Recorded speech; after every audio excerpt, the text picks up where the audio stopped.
참 모든 것이 하나님의 은혜라는 참 찬송 참 아름답고 복이 됐습니다. 정말 우리는 하나님의 은혜가 없이는 살 수 없는 참 존재이죠. 네, 우리 다 함께 일어나셔서 우리 하나님의 말씀은 우리 마태복음 17장 1절에서 8절까지 우리 교독을 하도록 하겠습니다.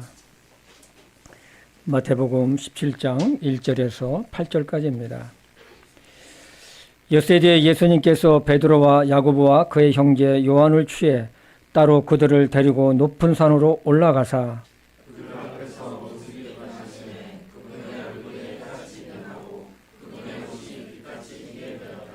보라, 모세와 엘리야가 그분과 이야기하는 것이 그들에게 보이거늘 응답하여 예수님께 이르기를 주여, 주께서 원하시면 셋을 짓되 하나는 주를 위하여, 하나는 모세를 위하여, 하나는 엘리야를 위하여 짓게 하옵소서 하더라.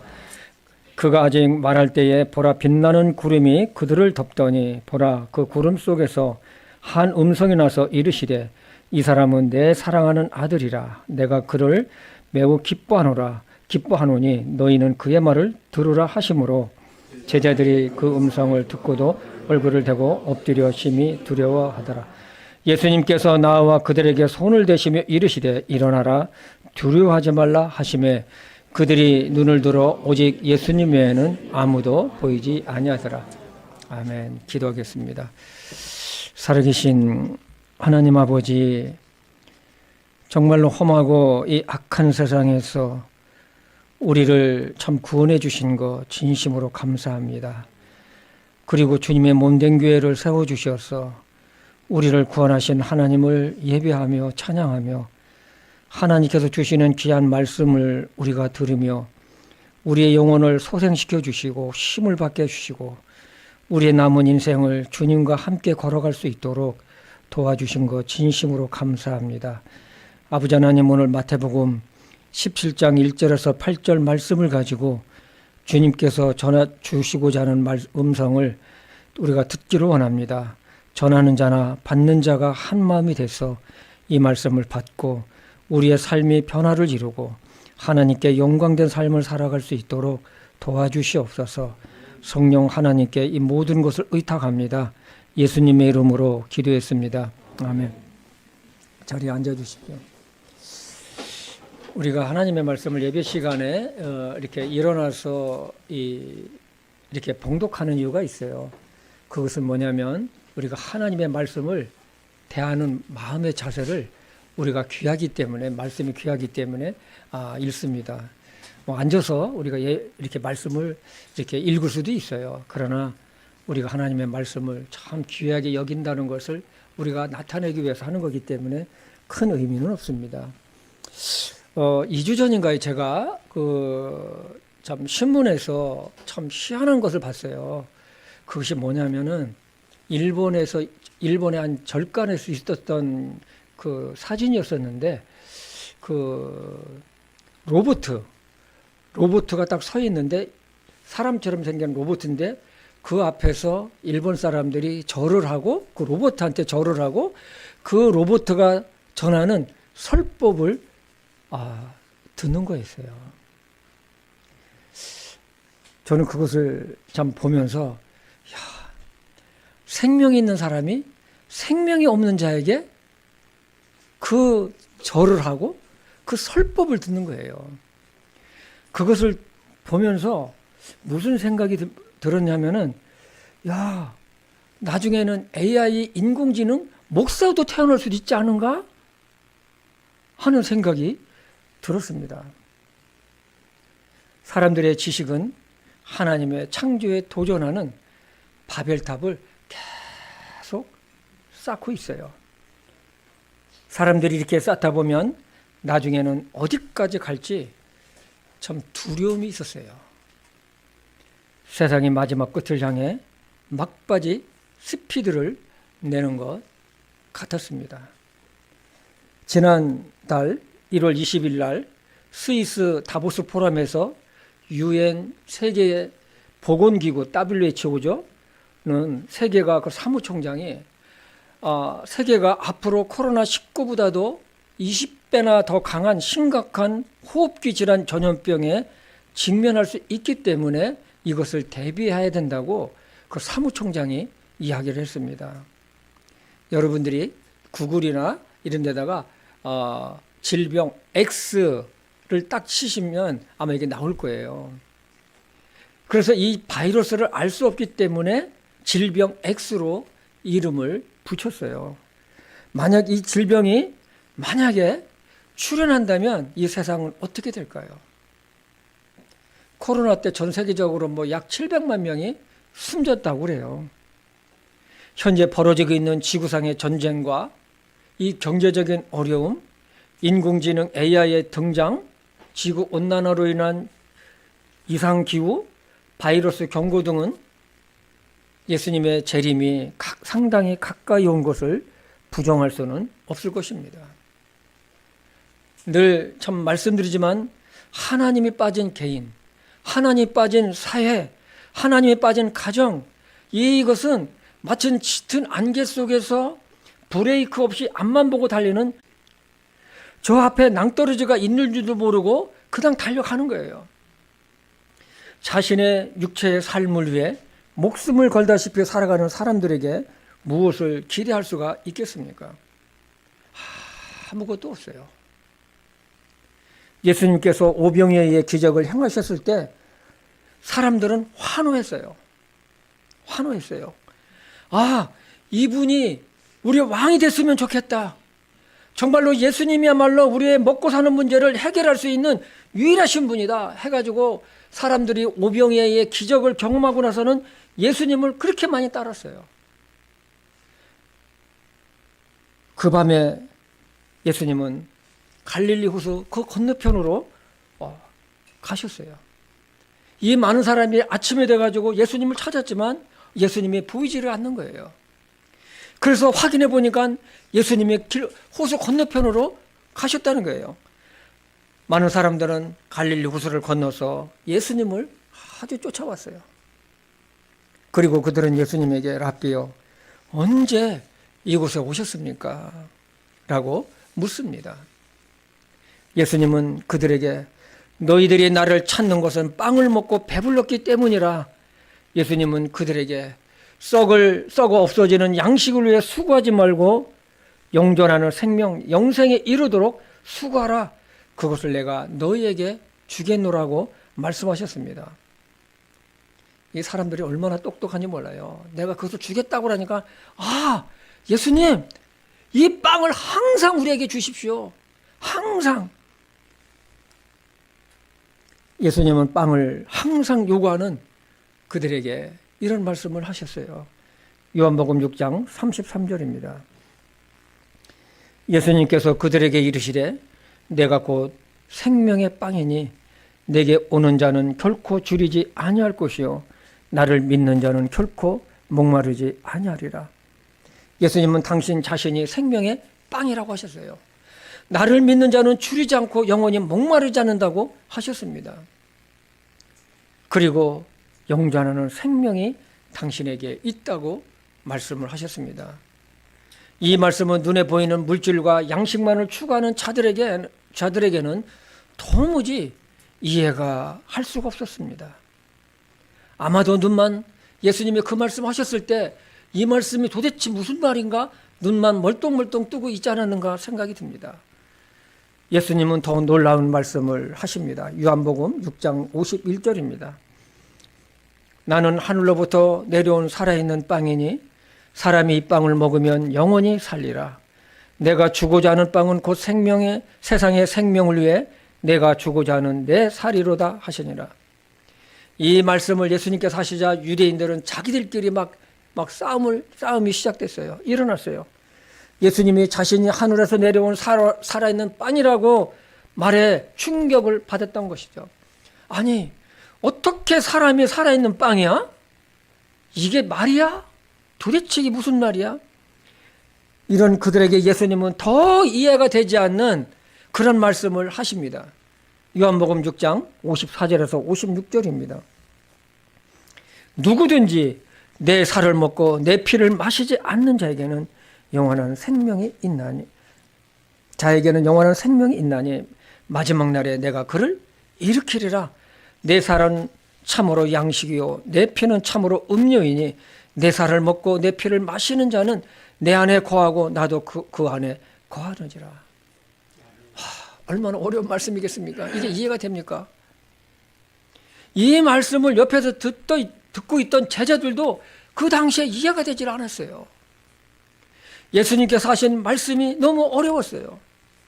누가 그것을 이해할 수가 있느냐는 것입니다. 예수님은 이런 그들에게 내가 너에게 하는 말은 영이요 생명이라고 그랬어요. 영이요 생명이라. 사람들은 자신들이 가장 중요하게 여기는 빵을 얻기 위해 예수님을 쫓아왔지만 빵은 없고 이해할 수 없는 이상한 말씀만 하시는 예수님에게 실망을 하고 등을 돌리고 떠나가 버립니다. 조금 전까지만 해도 많은 사람들이 예수님 주변에 몰려있던 많은 사람들이 떠나가 버렸습니다.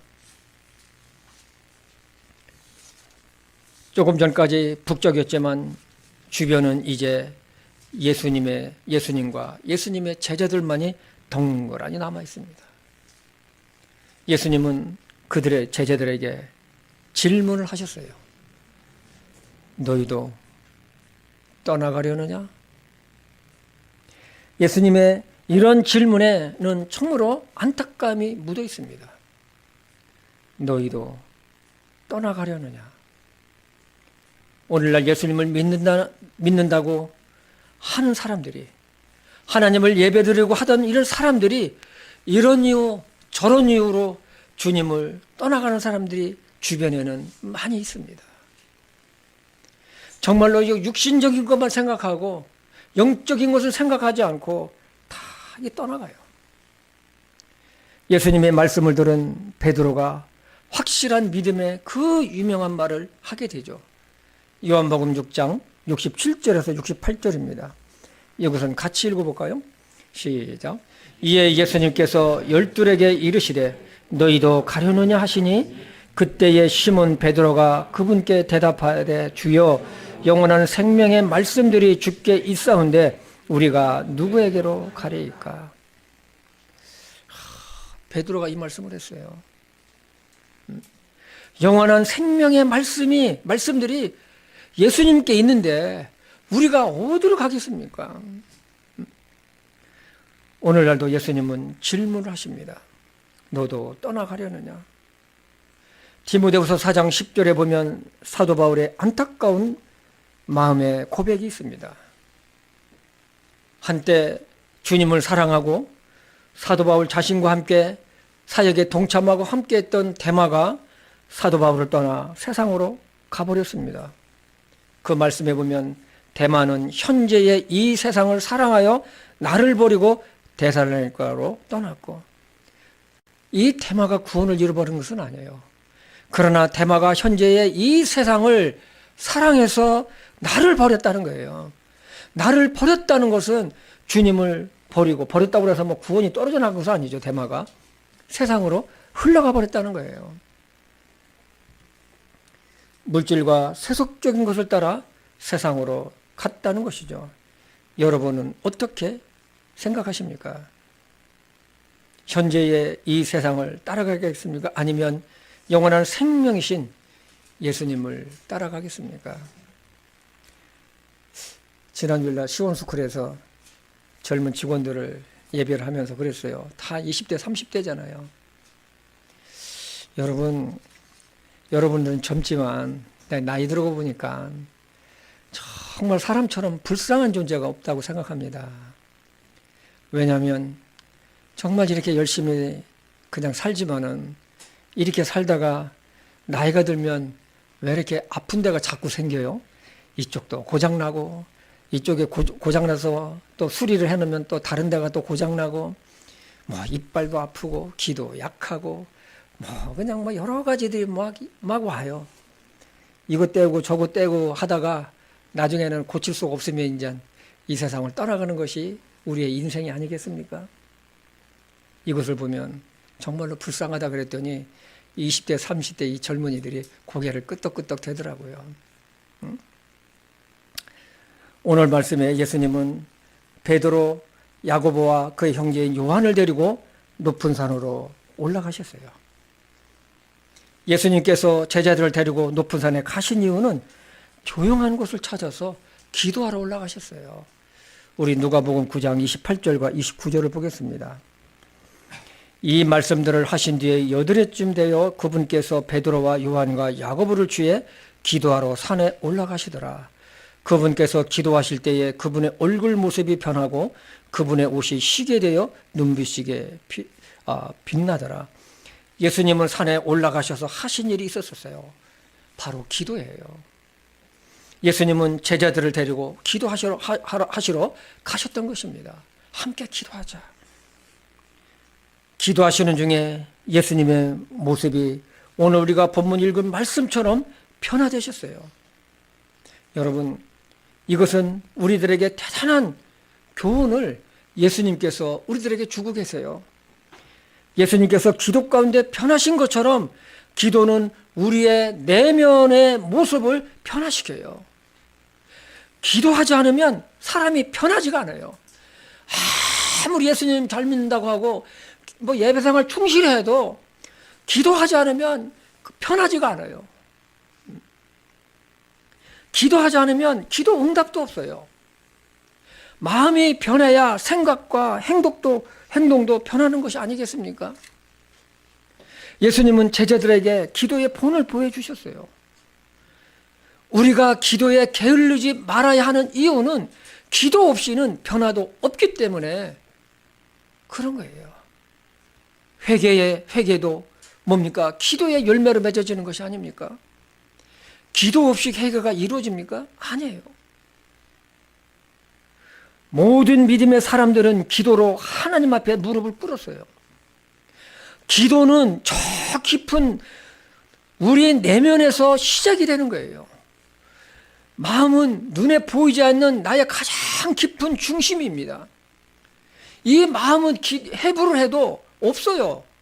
그러나 그것이 사람 가장 중심이 되는 것이 어디입니까? 마음이에요. 나의 중심이 하나님을 향해 문을 열 때에 하나님은 그 중심을 보시고 역사하세요. 그래서 기도는 하나님과 나와의 영적인 대화이며 교제예요. 그래서 예수님은 기도의 본을 보여주셨고 기도할 때는 이렇게 기도하라고 기도하는 방법, 주기도문이라는 것을 가르쳐 주시지 않았습니까? 기도는 하나님과의 생명 있는 대화입니다. 우리가 기도할 때 어떻게 시작합니까? 하나님 아버지시여, 하나님 아버지시여 이름을 부르며 우리의 마음을 하나님께 고정하고 하나님의 이름을 부를 때에 하나님은 당신의 귀를 우리의 기도에 귀를 기울이신다고 말씀하셨습니다. 자녀가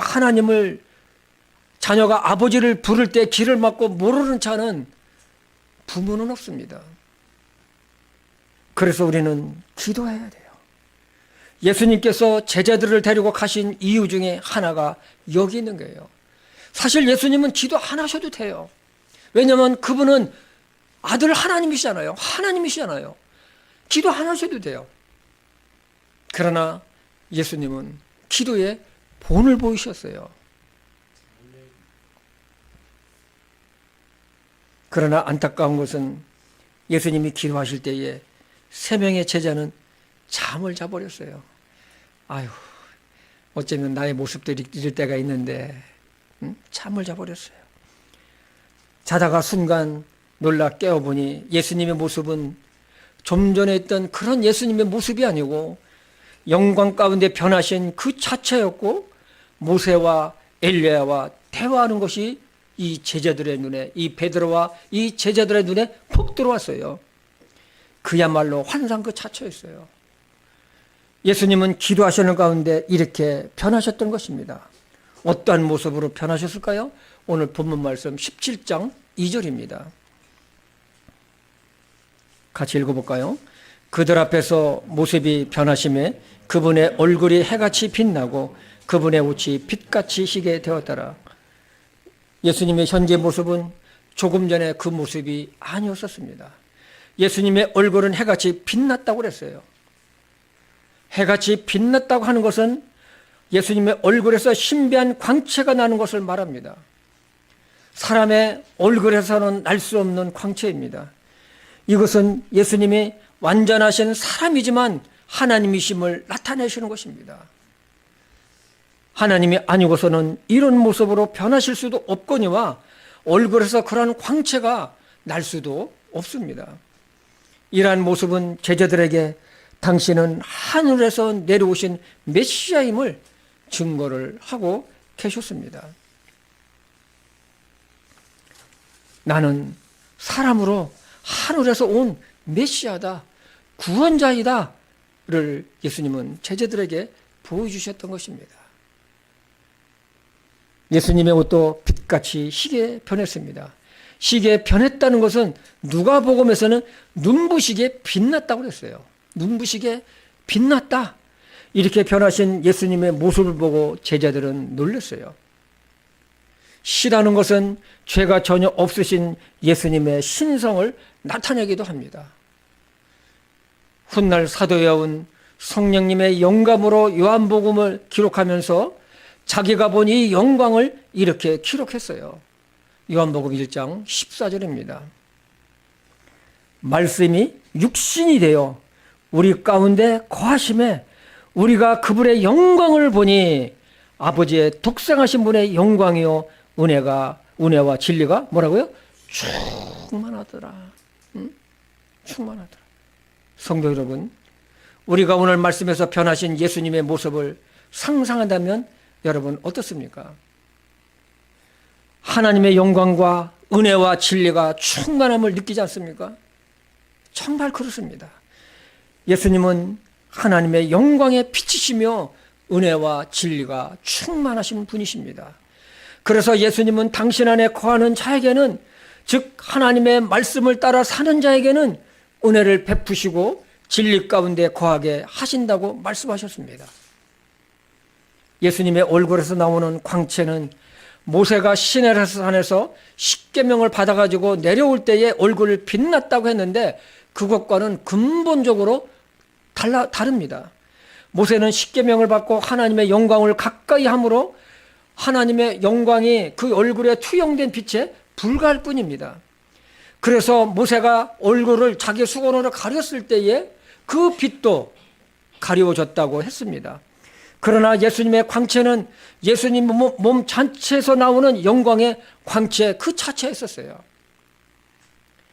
요한계시록 1장 14절과 16절에 보면 예수님의 머리와 머리털은 양털같이 희고 눈같이 희다고 했습니다.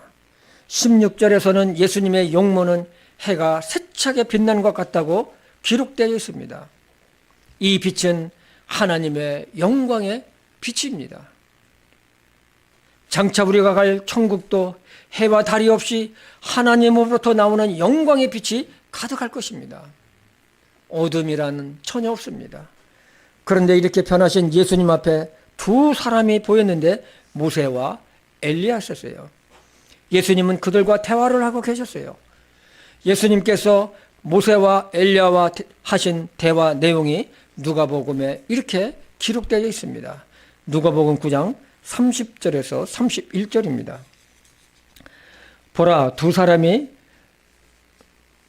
그분과 이야기하는데 그들은 모세와 엘리야더라. 그들이 영광 중에 나타나서 앞으로 그분께서 예루살렘에서 이루셔야 할 그분의 별세에 관하여 말하였으나, 예수님은 모세와 엘리야에게 당신의 죽음에 대해 말씀하셨습니다. 주님께서 두 사람을 등장시키신 것은 매우 의미가 굉장히 커요. 우리가 잘 알다시피 모세는 구약의 율법을 받은 대표적인 인물이에요. 엘리야는 누굽니까? 대언자를 대표하는 인물입니다. 예수님께서 이들을 등장시킨 이유는 무엇일까요? 예수님은 모든 율법과 모든 대언자들의 완성, 즉 끝임과 끝임을 나타내고 계신 거예요. 신명기 18장 15절에 보면 예수님은 모세에게 나와 같은 대언자 하나를 너를 위해 세우시겠다고 그랬어요. 신명기 18장 15절이에요. 말라기 4장 5절에서도 보면 보라, 크고 두려운 주의 날이 이르기 전에 내가 대언자 엘리야를 너에게 보내리니. 말라기. 그러면은 이 내가 두렵고 주의 날에 이르기 전에 내가 대언자 엘리야를 너에게 보내리니 하셨는데 이분이 누구십니까? 바로 메시아로 오신 예수 그리스도입니다.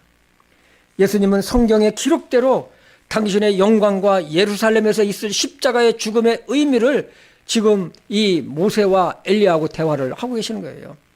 즉 예수님의 별세 이 죽음을 헬라어를 보니까 엑소도스라고 그랬어요. 여러분, 엑소도스 출애굽기서를 영어로 뭐라고 합니까? 엑소도스라고 했잖아요. 이 단어의 뜻은 뭐냐면 떠나다, 출구, 나가다 라는 뜻이에요. 왜 출애굽기가 엑소도스입니까? 이집트, 그 애굽, 이집트의 그 종로를 해서 해방되었기 때문에 엑소도스라고 한 것이 아닙니까? 이집트의 노예 생활에서 해방되어 벗어났듯이 예수님 당신의 죽음도 모든 사람을 죄의 종에서 해방시키고자 하시는 것을 말씀하신 것입니다. 베드로와 제자들이 잠에서 깼어요. 깨서 보니 예수님의 영광스러운 모습과 모세와 엘리야가 예수님과 함께 대화를 나눈 것을 보게 됩니다. 이들은 예수님과 함께 기도하다가 잠이 든 것이 아주 분명해요. 왜냐? 만약에 예수님이 기도하시기 전에 그렇게 아주 호련히 영광이 빛 가운데 계시고 하다 보면 이게 졸 수 있습니까? 졸 수 없어요. 졸 수 없어요. 자다가 졸지 마세요. 자다가 졸면 안 됩니다. 여러분, 그들이 잠에서 깨어나 봤었을 때에 눈에 비친 현재의 상황 그야말로 황홀했고 너무 좋았어요. 하나님의 영광을 보면서 믿음의 조상인 모세와 엘리야를 보는 순간 베드로는 너무 놀라서 자기도 모르게 이런 말을 하게 됩니다. 마태복음 17장 4절입니다. 그때 베드로가 응답하여 예수님께 이르기를 주여 우리가 여기 있는 곳이 좋사오니 만일 주께서 원하시면 우리가 여기에서 장막셋을 짓되 하나는 주를 위하여 하나는 모세를 위하여 하나는 엘리야를 위하여 짓게 하옵소서 하더라. 베드로는 현재의 상태에서 계속해서 주님과 함께 모세와 함께 엘리야와 함께 머무르고 싶었습니다. 그래서 그는 이런 요청을 예수님께 했던 것입니다. 주님이 원하시면 장막을 3개를 짓겠는데 하나는 주님을 위해서 하나는 모세를 위해서 하나는 엘리야를 위해서 짓겠다는 것입니다. 그리고 자신들도 여기서 함께 뭐라고요? 그럴 것 같아요. 이게 너무 좋잖아요. 그죠? 사람이 그렇잖아요. 너무 좋으면 어떻습니까? 야, 그냥 이 상태에 있으면 좋겠다. 이 상태에 있으면 좋겠다. 너무 고통스러우면 어떻습니까? 빨리 이 상태에서 벗어나고 싶다. 그러잖아요. 그러나 베드로는 예수님을 따라다니면서 함께하고 있었지만 예수님께서 이 세상에 오신 목적을 몰랐어요. 주님을 위한다는 그 일이 주님을 위한 것이 아니었고 자신을 위한 것이었어요. 그들은 그곳에서 주님과 함께 평안하게 안주하고 싶었습니다. 그러나 예수님은 이 세상에 오셔서 당신은 머리 둘 곳도 없다고 말씀하셨어요.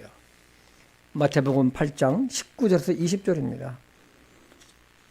어떤 서기관이 와서 그분께 이르시되 선생님이여 선생님께서 어디로 가시든지 내가 선생님을 따르리이다 하니 예수님께서 그에게 이르시되 여우도 굴이 있고 공중에서도 보금자리가 있으되 사람의 아들은 머리 둘 곳이 없도다 하시니라. 예수님의 공생의 삶은 그 고난 자체였었습니다. 예수님들의 시기와 질투는 예수님을 살인 강도보다 더 미워했어요. 그래서 그들은 살인 강도를 풀어주고 예수님을 십자가에 못 박으라고 그렇게 요구를 했던 것입니다. 베드로는 자신의 눈에 모세와 엘리야가 예수님과 이야기하는 것을 보았습니다. 그는 예수님에게 주님, 우리는 여기가 있는 것이 좋으니까 초막을 3개 짓겠다고 말하고 있었을 때에 빛나는 구름이 제자들을 아주 덮어버렸어요. 그리고 구름 속에서 한 음성이 들렸어요. 우리 17장 5절은 우리 같이 한번 읽어보도록 하겠습니다. 시작.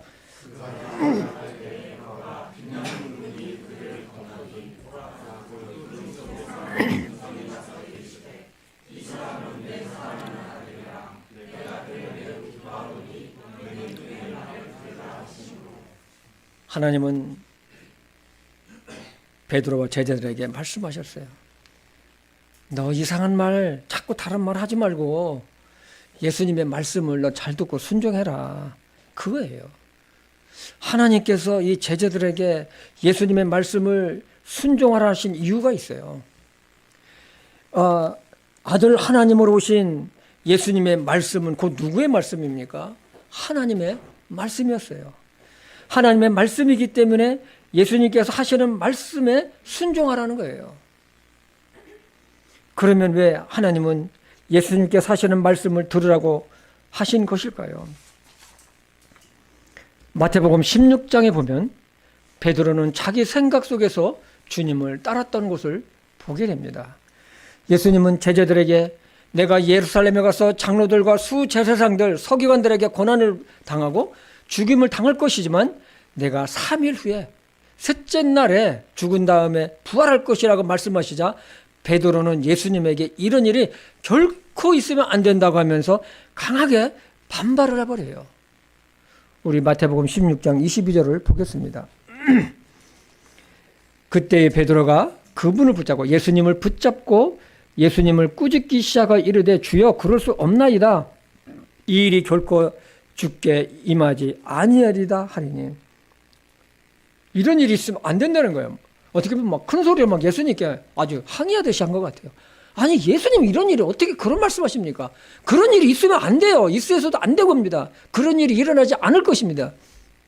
우리가 그렇게 말하지 할 때가 많이 있잖아요. 정말 주님의 일을 모르고 내 생각 속에서 내가 주님을 위한다고 하면서 하는 것이 뭡니까? 내 생각에서 나오는 거예요. 예수님이 이런 베드로를 향해서 아주 심하게 꾸짖으세요. 우리 마태복음 16장 23절입니다. 그분께서 예수님께서 돌이키사 베드로에게 이르시되 사탄아 너는 내 뒤로 물러가라. 너는 내게 실족거리니라. 네가 하나님에게서 난 일들을 좋아하지 아니하고 사람에게서 난 일들을 좋아하는도다 하시니라. 예수님은 베드로에게 네가 하나님의 일들을 좋아하지 아니하고 사람들의 난 일을 좋아한다고 하셨어요. 여러분 우리들에게는 이런 일이 없는가요? 정말로 인간적인 내 생각으로 주님을 믿고 따를 때가 있지는 않나요? 예수님은 이어서 제자들에게 나를 따라오려거든 그거 말씀하신 다음에 나를 따라오려거든 자기를 부인하고 자기 십자가를 지고 나를 따르라고 하세요. 여러분 십자가 이게 무겁잖아요. 우리가 믿음의 길을 가는 거. 내가 주님을 따라가고 주님의 말씀에 순종하고 참 경건한 그리스도인의 삶을 살고자 하면 어떻습니까? 이 사상에서는 힘들 수가 있어요. 그러나 거기에 자유함이 있어요. 그 십자가는 무거운 것이 아니라 가벼워요. 즐거움이 있어요. 왜요? 주님이 함께 줘주시기 때문에. 그러나 정말 베드로가 예수님에게 우리는 여기 있는 것이 좋사오니 만일 주께서 원하시면 장막 셋을 짓게 해달라는 것은 주님을 위한 것 같지만은 실제로는 인간적인 자기 생각에서 나왔어요.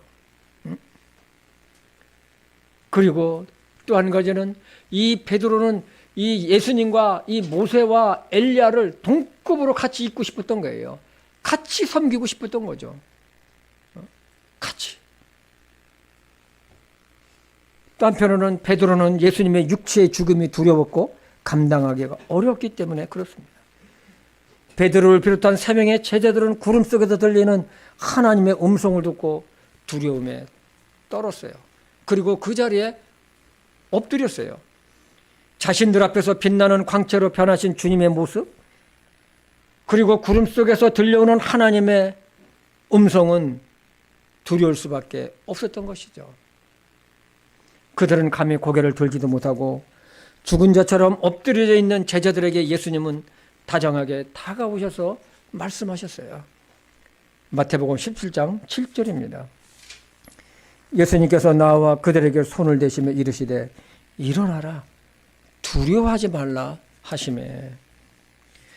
예수님의 위로의 말씀을 들은 제자들은 자신들의 고개를 들고 보니 주변에는 아무도 없고 원래의 변화시기 전에 예수님만 계셨어요. 우리는 어떻습니까?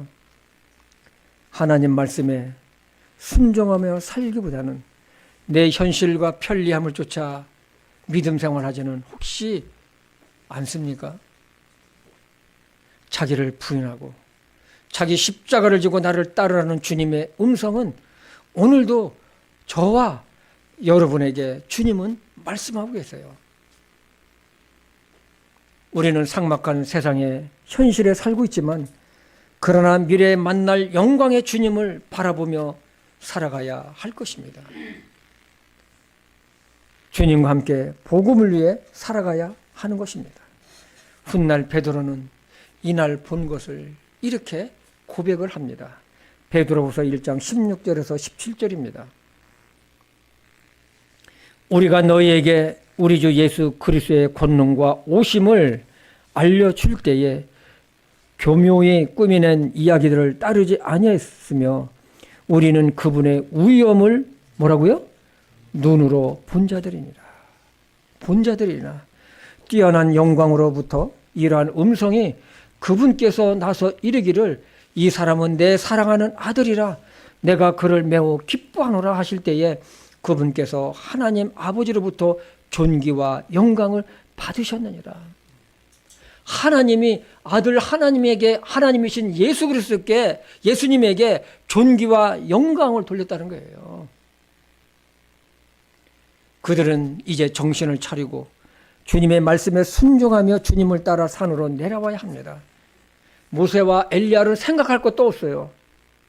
오직 예수님만이 그들 앞에 계신 것처럼 우리도 오직 이 하나님의 말씀, 오직 예수님만을 바라보며 주님과 동행하여야 할 것입니다.